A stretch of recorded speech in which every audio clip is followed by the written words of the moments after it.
إن الحمد لله نحمده ونستعينه ونستغفره ونؤمن به ونتوكل عليه ونعوذ بالله من شرور أنفسنا ومن سيئات أعمالنا من يهده الله فلا مضل له ومن يضلل فلا هادي له ونشهد أن لا إله إلا الله ونشهد أن محمدًا عبده ورسوله أما بعد فإن خير الحديث كتاب الله وخير الهدي هدي محمد صلى الله عليه وسلم وشر الأمور محدثاتها وكل محدثة بدعة وكل بدعة ضلالة وكل ضلالة في النار فأعوذ بالله من الشيطان الرجيم بسم الله الرحمن الرحيم يا أيها الذين آمنوا قوا أنفسكم وأهليكم نارا وقودها الناس والحجارة وقال النبي صلى الله عليه وسلم ما من مولود إلا يولد على الفطرة فأبواه أن يهودانه أو ينصرانه أو يمجسانه رواہ مسلم۔ محترم حاضرین جمعہ، دینی بھائیوں، نوجوانوں اور بچوں، تمام قسم کی حمد و ثنا، بزرگی و بڑائی خالق کائنات، مدبر انس و جاں کے لیے ہے، جس نے ہمیں پیدا کیا اور ہمیں صراط المستقیم پر گامزن کرنے کے لیے ان گنت انبیاء کرام اس دنیا فانی کے اندر مبعوث فرمایا۔ ان میں سے سب سے آخری نبی تاجدار مدنی حضرت محمد عربی صلی اللہ علیہ وسلم ہیں۔ درود و سلام نازل ہو اللہ کے نبی جناب محمد عربی صلی اللہ علیہ وسلم پر، صلوات اللہ وسلامہ علیہ۔ اللہ کے نبی جناب محمد عربی صلی اللہ علیہ وسلم، جن کی انتھک کوششوں کے نتیجے میں دین اسلام کا پیغام پورے عالم تک پہنچا۔ دینی بھائیوں، اللہ رب العالمین نے اپنی نعمتوں کا تذکرہ فرمایا ہے جا بجا قرآن مجید کے اندر۔ اسی لیے اللہ رب العالمین نے فرمایا کہ وَإِن تَعُدُّوا نِعْمَةَ اللَّهِ لَا تُحْصُوهَا، اگر تم اللہ کی نعمتوں کو شمار کرنا چاہو تو شمار نہیں کر سکتے ہو، گن نہیں سکتے ہو، کاؤنٹ نہیں کر سکتے ہو۔ اور ان نعمتوں میں سے سب سے امپورٹنٹ نعمت، جو بیسک نعمت ہے، وہ اولاد کی نعمت ہے۔ اور یہ نعمت یہ اللہ رب العالمین کی طرف سے انسان کو ملتی ہے۔ اسی لیے اللہ رب العالمین نے کہا وَمَا بِكُم مِّن نِعْمَةٍ فَمِنَ اللَّهِ، جو کچھ تمہیں نعمتیں ملی ہوئی ہیں یہ اللہ رب العالمین کی طرف سے ہیں۔ اور جب یہ نعمت ملی ہوئی ہے تو نعمت کو نعمت سمجھ کر اس پر محنت کیا جائے، تب جا کر ہمارے بچے سرخروئی کی زندگی گزار سکتے ہیں۔ اولاد یہ ایسی نعمت ہے کہ اولاد کے بغیر کوئی گھر نہیں ہوتا ہے۔ اولاد کے بغیر انسان کی زندگی بے نور ہوتی ہے۔ اسی لیے اللہ رب العالمین نے اولاد کو زینت قرار دیا ہے۔ قرآن مجید کے اندر اللہ رب العالمین نے فرمایا المال والبنون زینت الحیات الدنیا، یہ مال اور یہ اولاد تمہارے لیے دنیا کی زینت ہے۔ زینت کو زینت سمجھا جائے، نعمت کو نعمت سمجھا جائے اور اس پر محنت کیا جائے۔ اور وہی اولاد اگر آپ اس کی صحیح نگرانی نہیں کر رہے ہیں، اس کی صحیح تربیت نہیں کر رہے ہیں، تو اللہ رب العالمین نے کہا انما اموالکم واولادکم فتنہ، یہ تمہارے مال، یہ تمہاری اولاد تمہارے لیے فتنہ ہے۔ جہاں نعمت کہا وہی فتنہ بھی قرار دیا۔ یہ تمہاری اولاد تمہارے لیے آزمائش ہیں۔ کیسے آزمائش ہیں؟ نہ جانے کتنے دنیا میں ایسے والدین ہیں جو اپنی ترقی کے لیے، اپنے بچوں کی ترقی کے لیے حرام کاری پر بھی اتر آتے ہیں، 2 نمبر کا کام کرنے پر مجبور ہو جاتے ہیں، چوری ڈکیتی پر بھی اتر آتے ہیں۔ کیوں؟ کیونکہ بچے کی ترقی ان کے ذہن میں ہوتا ہے۔ اسی لیے کہا یہ آزمائش بھی ہے، کیونکہ غلط راستے بھی انسان اختیار کر لیتا ہے اپنے بچوں کی ترقی کے لیے۔ اور موجودہ ترقی یافتہ دور میں، پرفتن دور میں، تربیت اولاد کا مسئلہ جب سے دنیا وجود میں آئی، جب سے تربیت اولاد کا مسئلہ چلا آ رہا ہے۔ اور ایسے ماحول میں جب 3-4 سال کے بچے موبائل پر ویڈیو دیکھتے ہوں، جب بچے ٹی وی پر کارٹون دیکھ کر بڑے ہوتے ہوں، ایسے میں تربیت اولاد کا مسئلہ نہایت ہی سنگین ہو جاتا ہے۔ اور بچوں کا دماغ یہ کورے کاغذ کے مانند ہوتا ہے، بالکل صاف شفاف ہوتا ہے۔ بچے کی تربیت میں ماں باپ رول ماڈل ہوتے ہیں۔ ماں باپ جو راستہ دکھائیں گے وہی راستہ بچہ کیچ کرے گا۔ اسی لیے اللہ رب العالمین نے کہا خبردار، اللہ کے نبی صلی اللہ علیہ وسلم نے فرمایا کلکم راع وکلکم مسئول عن رعیتہ، ہر شخص ذمہ دار ہے، اس کی ذمہ داری کے بارے میں کل قیامت کے دن پوچھا جائے گا۔ آپ کے ہاں بچے کی ولادت ہوئی، بچہ پیدا ہو جانا یہ بھی ایک بہت بڑی نعمت ہے، لیکن اگر اس پر محنت نہ کیا جائے، اس کی نگرانی نہ کی جائے، اس کی ذمہ داری کو ادا نہ کیا جائے تو کل قیامت کے دن یہی تمہارے لیے وبال جان بن جائے گا۔ اسی لیے کل قیامت کے دن اس ذمہ داری کے بارے میں آپ سے پوچھا جائے گا۔ اور کس طرح رول ماڈل ہیں؟ اللہ کے نبی صلی اللہ علیہ وسلم نے فرمایا، مسلم شریف کی روایت ہے، ما من مولود الا یولد علی الفطرہ فابواہ ان یحودانہ او ینصرانہ او یمجسانہ۔ ہر بچے کی پیدائش، ہر بچے کی فطرت اسلام ہے۔ جتنے بھی بچے پیدا ہوتے ہیں دنیا میں، سب کی فطرت، سب کا وجود اسلام ہے، اسلام پر پیدا ہوتے ہیں۔ فَأَبَوَاهُ أَن يُحَوِّدَانِهِ أَوْ يُنَصِّرَانِهِ أَوْ يُمَجِّسَانِهِ، مگر اس کے ماں باپ اس کو یہودی بناتے ہیں، مگر اس کے ماں باپ اس کو مجوسی بناتے ہیں، مگر اس کے ماں باپ اس کو نصرانی بناتے ہیں، مگر اس کے ماں باپ اس کو دیگر مذاہب میں داخل کرتے ہیں۔ اس حدیث سے پتہ چلتا ہے کہ بچے کی تربیت میں ماں باپ سب سے اہم رول ہوتے ہیں۔ اولاد کی قدر ان سے پوچھیں جن کے پاس آج اولاد نہیں ہے،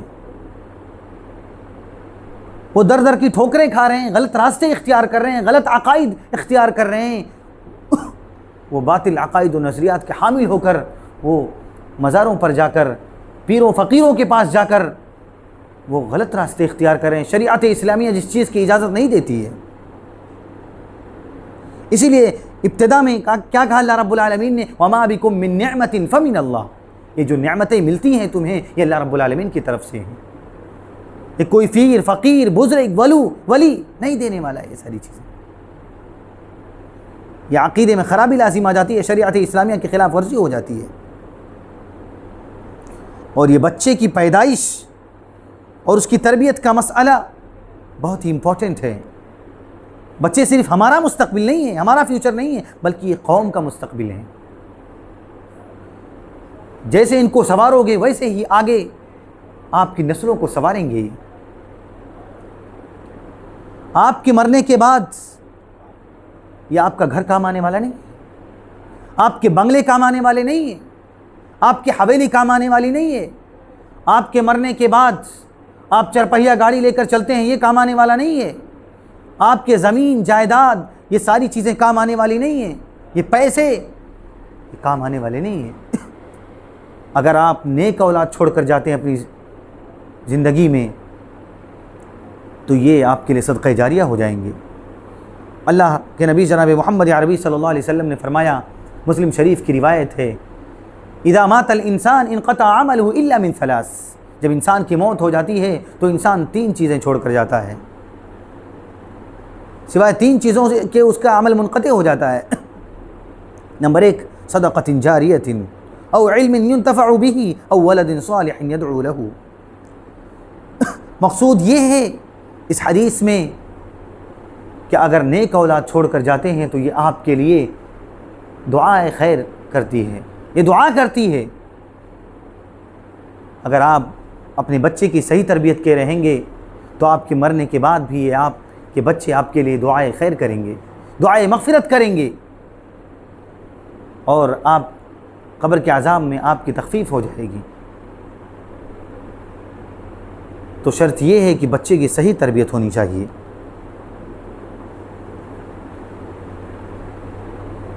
بیٹا غلط راستے پر ہے، بیٹی غلط راستے پر ہے، کیوں ایسا کیوں ہوتا ہے؟ کیونکہ آج بچے ماں باپ کی محبت سے محروم ہیں، ماں باپ کی تربیت سے محروم ہیں۔ ایک باپ جب آفس جاتا ہے، آفس کا ٹائم 10 بجے ہے، اس کے بعد وہ رات کو آتا ہے، رات کو آتا ہے تو اس وقت بچہ سو جاتا ہے، اور اس کے بعد پھر صبح جب بچہ کلاس جاتا ہے تو اس وقت باپ سویا رہتا ہے۔ گویا کہ بچے کے اور باپ کے درمیان کوئی تال میل نہیں ہوتا، صرف سنڈے ویکلی تال میل ہوتا، ویکلی ملاقات ہوتی ہے۔ اور ایسے میں بھی جب باپ رات سے آفس سے آتا ہے رات میں، اس وقت بھی اپنے بچوں کے لیے اس کو وقت نہیں ہوتا ہے، وہ فیس بک، انسٹاگرام اور ٹویٹر اور سوشل میڈیا پر لگا رہتا ہے، تو پھر تربیت اولاد کا مسئلہ اور بھی سنگین ہو جاتا ہے۔ اسی لیے اللہ رب العالمین نے کہا، یا ایھا الذین آمنوا قوا انفسکم واہلیکم نارا، اے لوگوں جو ایمان لائے،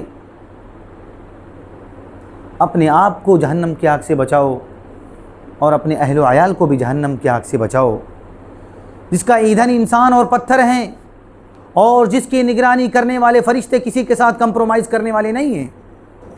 ایک انسان دنیا میں کسی مسئلے میں پھنس جاتا ہے، کورٹ کچہری کا چکر کاٹتا ہے، اس کے عذاب میں تخفیف ہو جاتا ہے، اس کے جرم میں تخفیف ہو جاتا ہے، پیسے دے کر، گھوس دے کر، نہ جانے کتنے غلط راستے اختیار کر کے، لیکن وہ جو فرشتے نگراں ہیں وہ کسی کے ساتھ کمپرومائز کرنے والے نہیں ہیں۔ اگر قرآن و حدیث کی مکمل پیروی کرنے والے لوگ ہوں گے، نماز کی پابندی کرنے والے لوگ ہوں گے، تو ان کے ساتھ نرمی کا برتاؤ کیا جائے گا۔ اگر اس کے برخلاف کسی اور عمل کو انجام دینے والے ہوں گے تو یہ فرشتے کسی کے ساتھ کمپرومائز کرنے والے نہیں ہیں۔ یہ چیز ہمارے ذہنوں میں ہونی چاہیے۔ اور دینی بھائیوں، اس آیت کریمہ میں ہمیں سبق ملتا ہے کہ ایک باپ جہنم کی آگ جو 70 گنا زیادہ ہوگی بھڑکتی ہوئی، ایک بیٹے کو اس کے باپ کے سامنے آگ میں ڈالا جائے تو وہ گوارہ نہیں کر سکتا ہے، اور جہنم کی آگ جو 70 گنا زیادہ ہوگی وہ کیسے گوارہ کر سکتا ہے؟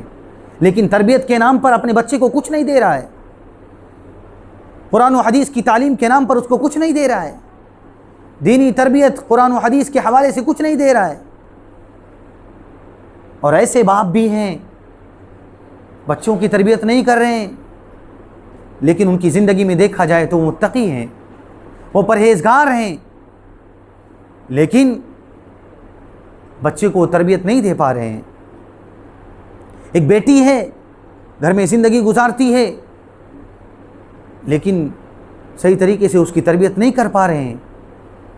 جب بھی کوئی فنکشن ہوتا ہے تو وہ بچی یا لڑکی وہ نہ جانے الگ الگ راستے کے چکر کاٹتے، نائٹس کلب اور نہ جانے کتنے ایسے راستے ہوتے ہیں جو وقت گزاری کے لیے ہوتے ہیں اور اس میں وہ زندگی گزارتے ہیں. کیوں؟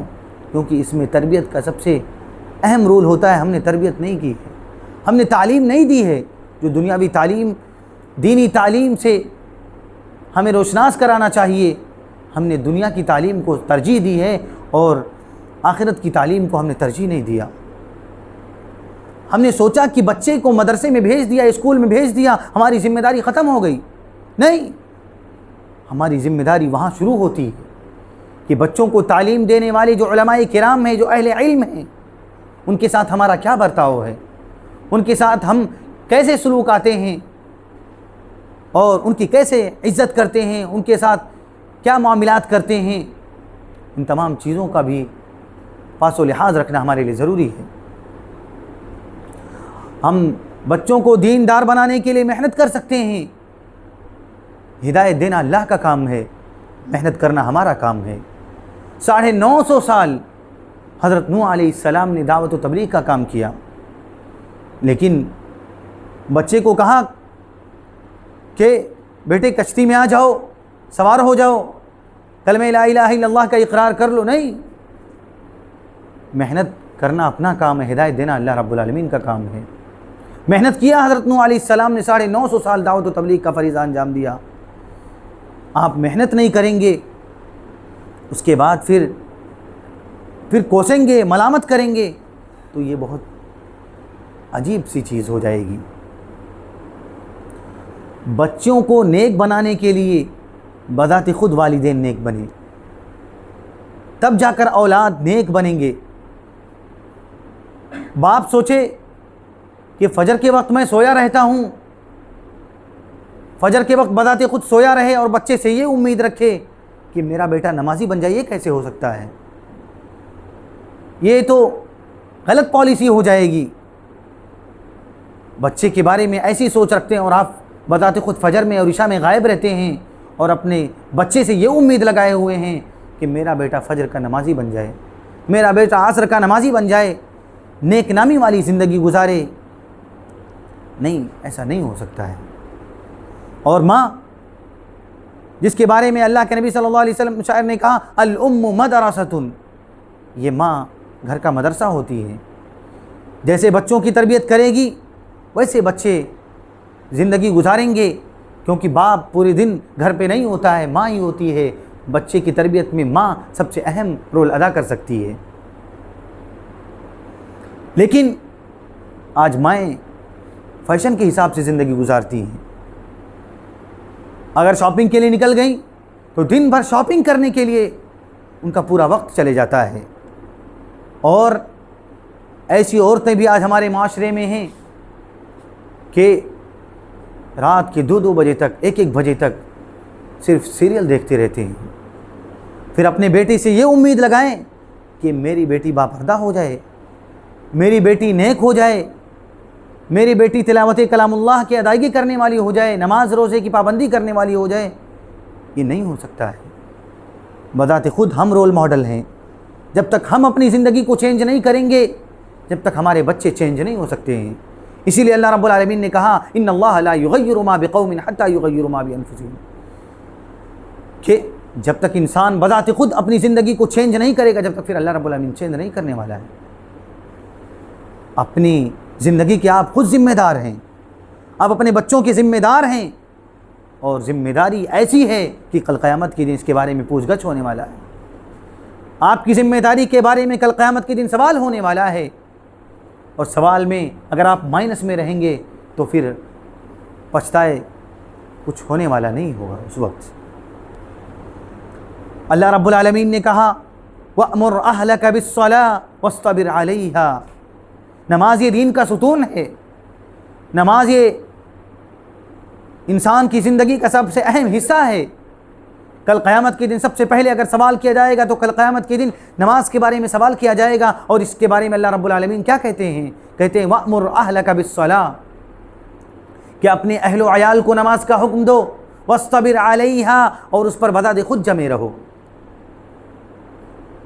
اور دوسری آیت کریمہ میں اللہ رب العالمین نے کیا فرمایا؟ یا ایھا الذین آمنوا لم تقولون ما لا تفعلون۔ بذات خود کاف خطاب اللہ کے نبی صلی اللہ علیہ وسلم ہے، لیکن اس میں پوری امت محمدیہ داخل ہے کہ اپنے اہل و عیال کو نماز کا حکم دو اور بذات خود اس پر جمے رہو، لیکن حالات اس کے برعکس نظر آتے ہیں۔ اے ایمان والو، جو کچھ تم کہتے ہو کرتے کیوں نہیں ہو؟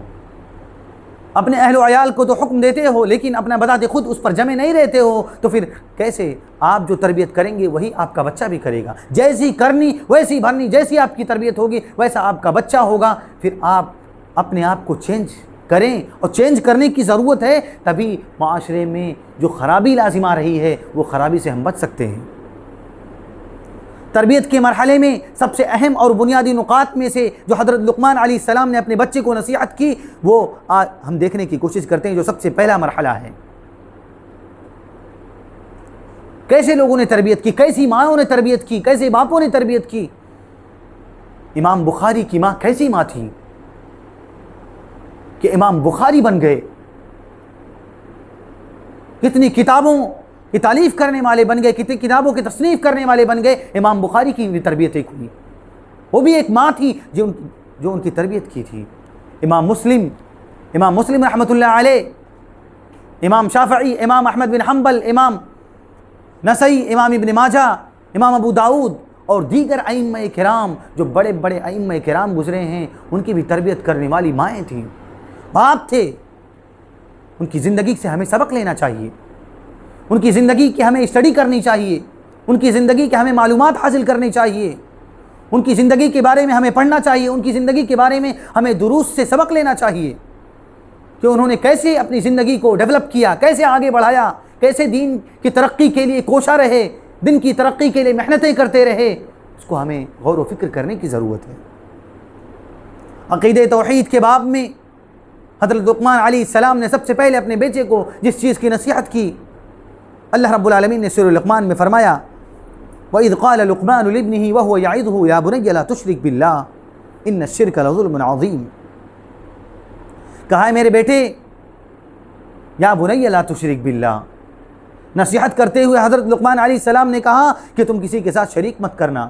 یہ نصیحت کی اپنے بچے کو پیارے انداز میں کہنا، بیٹے تم اللہ رب العالمین کے ساتھ کسی کو شریک مت کرو۔ عقیدہ توحید کی تعلیم سب سے پہلے بچوں کو دی جائے، کیونکہ میں نے کیا کہا، بچے کورے کاغذ کے مانند ہوتے ہیں، صاف شفاف ہوتے ہیں۔ آج ہمارے گھروں میں اسکرین جلتا رہتا ہے، بچے کی پیدائش ہوتی ہے، وہ سوچتا ہے یہی ہماری کامیابی کا زینہ ہے، یہی ہمارا فیوچر ہے، کیونکہ سب سے پہلے اس کو اسکرین دکھایا جاتا ہے۔ تو بچہ سوچتا ہے کہ ہماری ترقی کا ضامن یہی اسکرین ہے۔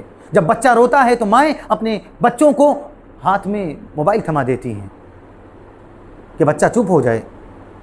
تو یہ تربیت ہو رہا ہے، تربیت کے نام پر ہم کچھ بھی نہیں دے رہے ہیں اور واویلا بہت کھڑا کر رہے ہیں۔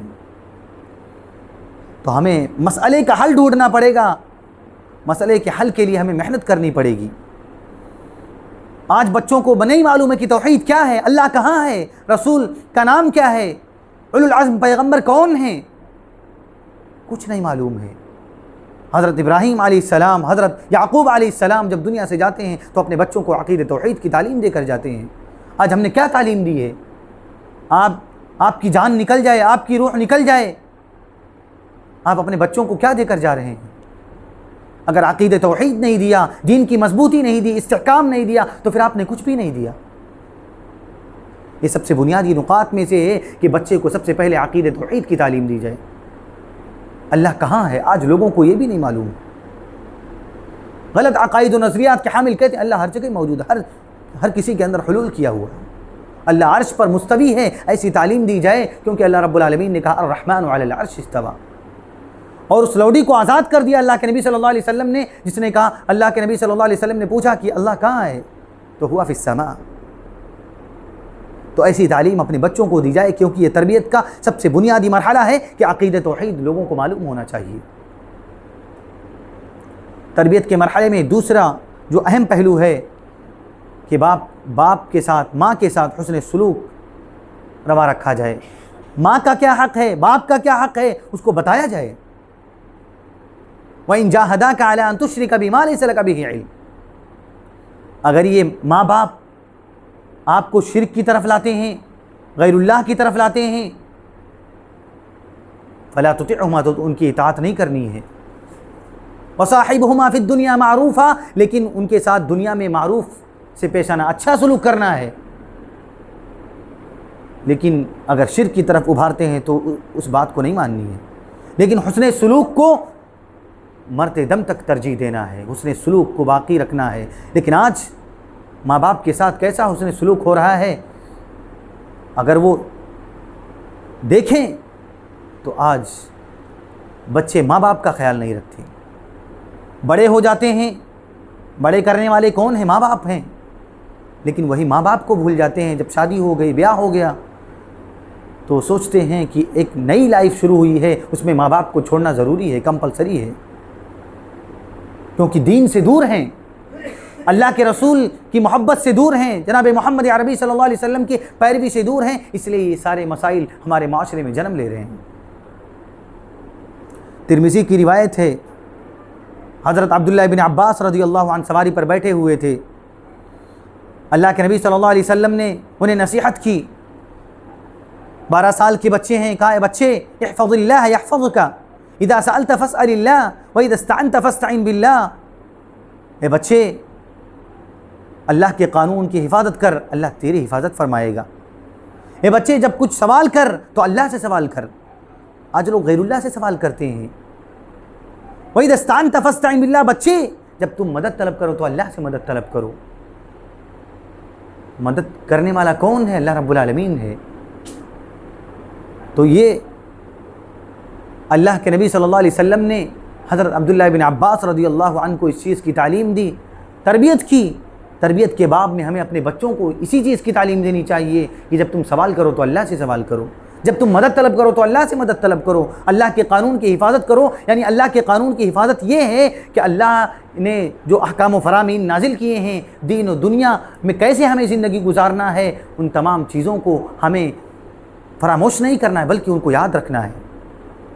کتنے فتنے آج رونما ہیں، یونیفارم سول کوڈ کا فتنہ، طلاق کا فتنہ، اور پورے معاشرے میں خصوصاً ہندوستان میں کتنے مسائل جنم لے رہے ہیں. یہ فتنے کیوں ہیں؟ اور اس فتنے سے ہماری شریعت میں مداخلت ہو رہی ہے، شریعت میں مداخلت ہو رہی ہے. اس کے لیے کوئی اپائے نہیں کیا جا رہا ہے. اس کے لیے پروٹیسٹ لوگ اختیار کر رہے ہیں. شریعت کی حفاظت شریعت پر عمل پیرا ہو کر ہوتی ہے، شریعت پر حفاظت عمل کرنے سے ہوتی ہے. شریعت سے محبت اللہ کے نبی صلی اللہ علیہ وسلم کی پیروی کرنے سے ہوتی ہے. ایسے معاشرے میں ارتداد کا فتنہ جنم لے رہا ہے. ارتداد کا فتنہ، آج لوگوں کو اللہ کے نبی صلی اللہ علیہ وسلم سے محبت نہیں ہے، دین سے محبت نہیں ہے، رسول سے محبت نہیں ہے، تو ارتداد کا فتنہ جنم لے گا کہ نہیں لے گا؟ غیر مسلمان لڑکیاں غیر مسلم بچوں کے ساتھ بھاگیں گے یا نہیں بھاگیں گے؟ کیونکہ دین سے دوری کے نتیجے میں یہ سارے مسائل رونما ہوتے رہتے ہیں. آج لوگ قرآن تو پڑھتے ہیں لیکن قرآن کو سمجھ کر بھی پڑھنے کی کوشش نہیں کرتے ہیں. کسی کو توفیق بھی ملتی ہے تو ایسے ہی پڑھ لیا، ٹائم پاس کر لیا، کھانا پوری کر لی، بس ہو گیا. تو ارتداد کا فتنہ جنم لے گا کہ نہیں لے گا؟ آج ہمیں تربیت کے مرحلے میں عقیدہ توحید کے باب میں سب سے پہلے ہمیں اپنے بچوں کو دینی تربیت کا حامل بنانا ہوگا. یہ سب سے امپورٹنٹ بیس ہے مسجد. مسجد میں ہمیں اپنے بچوں کو بھیجنا ہوگا. 5 وقتہ صلوات کی ادائیگی کے لیے اپنے آپ کو جاگرک ہونا پڑے گا. بتاتے خود آپ اپنے بچوں کی تربیت کے لیے سب سے پہلے اپنی زندگی کو سنوارنا ہوگا، اپنی بچیوں کو صحیح تعلیم دینی ہوگی تاکہ اسی دین کو آگے بڑھائیں. اور جو فتنے رونما ہو رہے ہیں اس فتنوں کو بیخ کنی کے لیے، اس کو دبانے کے لیے قرآن و حدیث کا مطالعہ کرنا، قرآن و حدیث سے جڑنا ہمارے لیے ضروری ہے. کیونکہ آج دین میں بدعتیں ایجاد کرنے والے بہت سارے لوگ ہیں. دین میں نئی چیزوں کو داخل کرنے کے لیے نہ جانے کتنے ایسے فتنے رونما ہو رہے ہیں کہ دین میں نئی چیزیں داخل کی جا رہی ہیں. اور جب دین میں نئی چیزیں داخل ہوں گی تو دین چوچو کا مربع ہو جاتا ہے۔ تو اس لیے ہمیں اسٹڈی کرنے کی ضرورت ہے، ہمیں کسی کے دھوکے میں آنے کی ضرورت نہیں ہے کہ فلاں امام نے فلاں پیر نے ایسا کہہ دیا تو ہم نے من وان اس کی بات تسلیم کر لی۔ ایسا نہیں ہو سکتا ہے میرے بھائی۔ جب تک بذات خود ہم اسٹڈی نہیں کریں گے، معلومات حاصل نہیں کریں گے، تو ایسے کسی پر ڈیپینڈ نہیں ہونا ہے ہمیں۔ کسی پر ڈیپینڈ ہونا گویا کہ آپ اس کے ہو کر رہ گئے ہیں۔ ہمیں ڈیپینڈ ہونا ہے قرآن پر اور حدیث پر، ہم جا کر اس کو بذات خود دیکھیں کہ کہاں وہ چیز موجود ہے، کیسے موجود ہے، کیسے اللہ کے نبی صلی اللہ علیہ وسلم نے فرمایا ہے۔ جب اس فرامین کو ہم بذات خود سوچیں گے، سمجھیں گے، پھر اس پر غور و فکر کریں گے، پھر اس پر عمل پیرا ہو کر زندگی گزارنے کی کوشش کریں گے۔ ہر ماں کی ذمہ داری ہے، ہر باپ کی ذمہ داری ہے، ہر گارجن کی ذمہ داری ہے کہ اس لڑکی کی کیسی تربیت ہوئی تھی۔ وہ حضرت عمر فاروق رضی اللہ عنہ کے دور کے لڑکی کی طرح ہر لڑکی کو ہونی چاہیے کہ جب ماں نے کہا کہ بیٹی دودھ میں پانی ملا دو، تو بیٹی نے کہا کہ اگر حضرت عمر فاروق نہیں دیکھ رہے ہیں تو اس کا رب تو دیکھ رہا ہے، میرا رب تو دیکھ رہا ہے کہ دودھ میں پانی ملانے کی ایسی تربیت ہوئی ہے۔ ہم کیسی تربیت دے رہے ہیں اپنے بچیوں کو؟ دیکھتے ہیں کہ آج کالجز اور اسکولز میں بھیج دیا جا رہا ہے، اس کے بعد پھر ان کی ذمہ داری ختم ہو جاتی ہے۔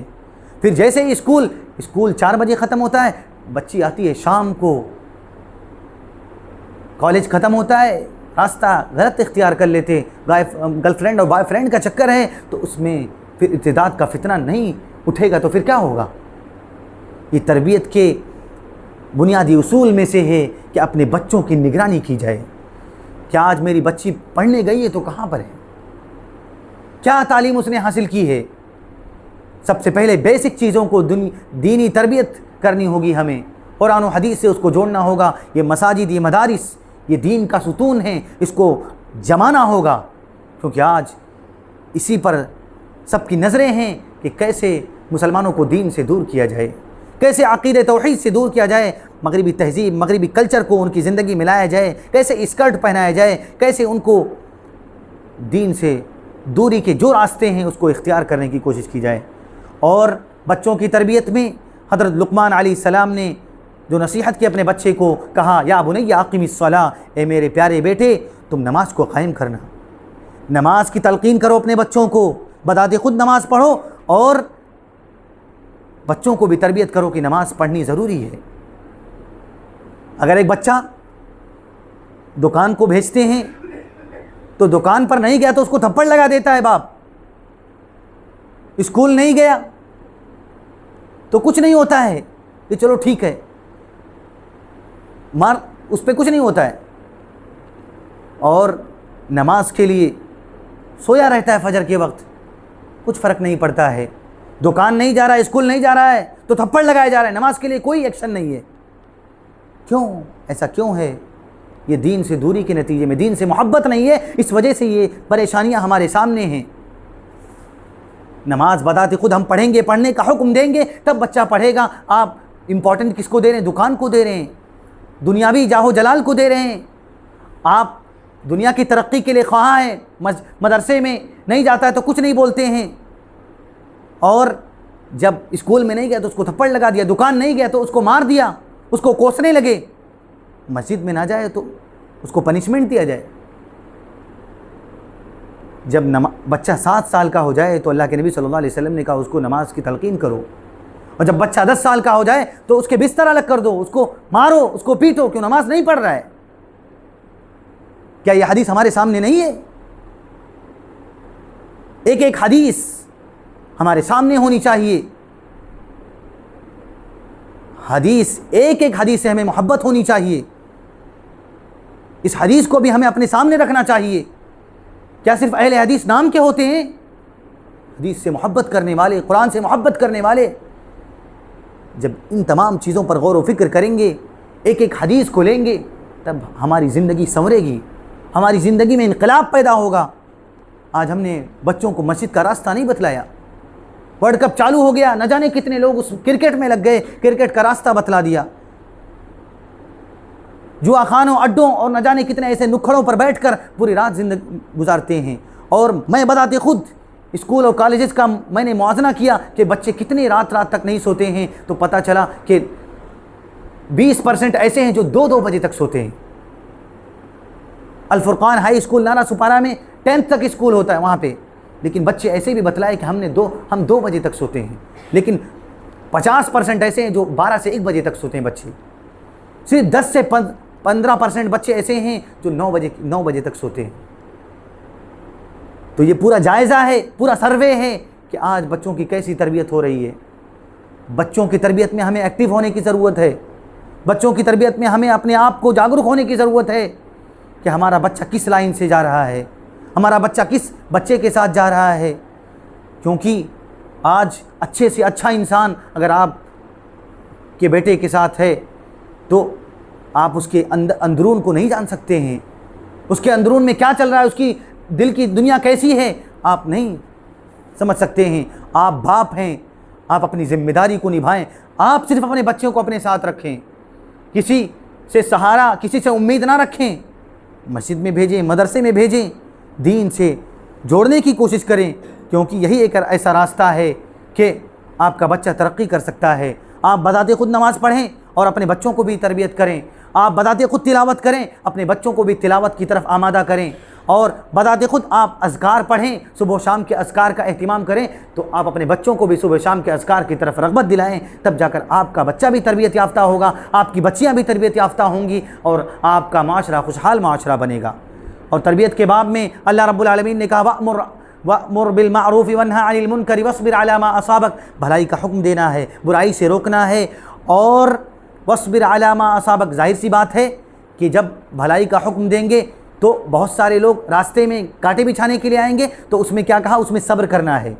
ظاہر سی بات ہے کہ توحید کا پیغام دینا ہے تو گالیاں بھی سننے پڑیں گی، تانے بھی سننے پڑیں گے، تو اس کے لیے ہمیں تیار رہنا ہے۔ حضرت ابراہیم علیہ السلام کی کیسی تربیت ہوئی، حضرت اسماعیل علیہ السلام کی تربیت کیسی ہوئی، اس لیے دینی بھائیوں ہمیں ان تربیت کا حوالہ اس لیے دے رہے ہیں کیونکہ آج ہمارے معاشرے میں وہ تمام چیزوں کا خیال نہیں رکھا جاتا ہے جو قرآن و حدیث میں لوگوں نے خیال رکھا ہے۔ حضرت عبداللہ ابن عباس رضی اللہ عنہ جو 10 سال کی عمر میں مفسر قرآن بن گئے، ابن سینا نے 6 سال کی عمر میں حافظ قرآن بن گئے، اسی طریقے سے حماد صافی جو ننھا پروفیسر بن گیا، کیوں؟ ان کے گھر والوں نے اچھی تربیت کی ہے۔ اس لیے تربیت کے حوالے سے ہمیں اپنے بچوں کے لیے وقت نکالنے کی ضرورت ہے۔ اللہ رب العالمین سے دعا ہے کہ اللہ رب العالمین تو ہمیں قرآن و حدیث کے مطابق زندگی گزارنے کی توفیق عنایت فرما۔ اللہ رب العالمین سے دعا ہے کہ اپنے بچوں کو ہمیں دینی تربیت کرنے کی توفیق عنایت فرما۔ اللہ رب العالمین تو ہمیں ارتداد کے فتنے سے بچنے کی توفیق عنایت فرما۔ اللہ رب العالمین جو بھی باتیں یہاں کہی گئی ہیں اگر حق ہیں تو اس کو قبول کرنے کی توفیق عنایت فرما، اگر غلط ہیں تو یہ میری نفس کی طرف سے ہیں، شیطان کی طرف سے ہیں۔ اللہ رب العالمین تو معاف کرنے والا ہے، معافی کو پسند فرماتا ہے، اللہ رب العالمین تو معاف فرما دے۔ اللہ رب العالمین تو ہمیں تمام باتوں کو یاد رکھنے کی توفیق عنایت فرما، تمام باتوں کو دوسروں تک پہنچانے کی توفیق عنایت فرما۔ اللہ رب العالمین جب تک ہم جئیں دین اسلام پر جئیں، اور جب ہمارا خاتمہ ہو تو توحید پر ہو۔ اللہ رب العالمین جو اس دنیا سے رخصت ہو چکے ہیں، اللہ رب العالمین تو ان کی مغفرت فرما، قبر کے عذاب سے بچا، جنت الفردوس میں اعلیٰ مقام عطا فرما۔ آمین وآخر دعوانا ان الحمد للہ رب العالمین۔